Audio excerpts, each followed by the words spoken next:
opening day, less than a week away this Friday.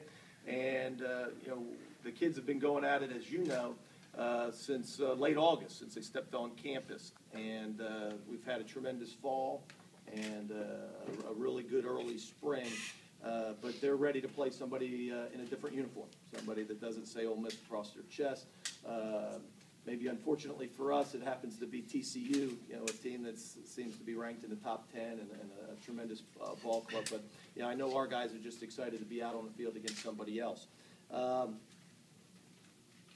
This will be the first team since 2010 with Drew Pomeranz that will return an SEC weekend starter. So it's got a little different feel, I think, than we've had the last couple of years. We'll return our all-time save leader, Brett Huber, on the mound, and 6 starters that were here last year and participated in the regional final. All right, you need some WD-40? We can help you out there. You got it? All right, good. Last year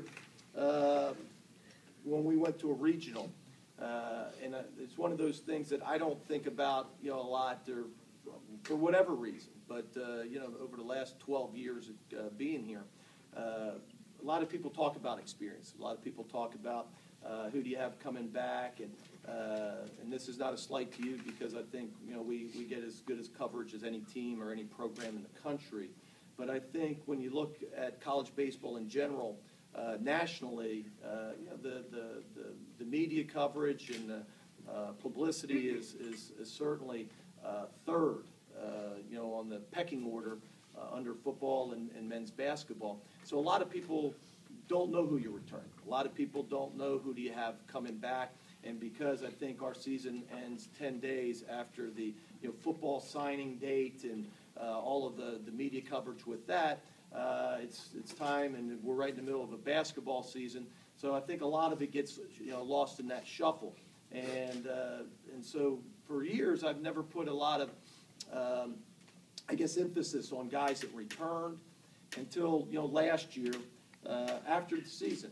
And I realized that when we were competing in that NCAA tournament last year at Texas A&M, that we only had 4 players on that team that had ever been to postseason before.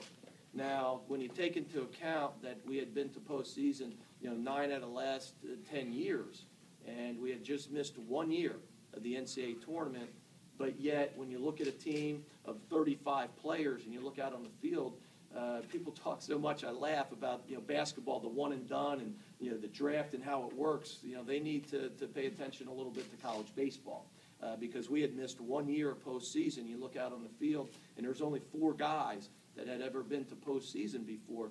And so our roster, our starting lineups, the attrition, it flips over so quickly that you miss 1 year, you wake up and you look at guys like Bobby Wall and guys like Will Allen and others, Andrew Mastoni and other guys that got you to where you need to be in postseason. They had never experienced postseason before. And so it was kind of a shocker to me when we got back from the A&M regional. I said, we had Yarbrough and Snyder, and then we had Huber and Mathis. There were the only 4 guys that had ever been in postseason. So, this year, when we go to postseason, we'll have over 20 guys that had been to postseason. And I think that makes a huge difference.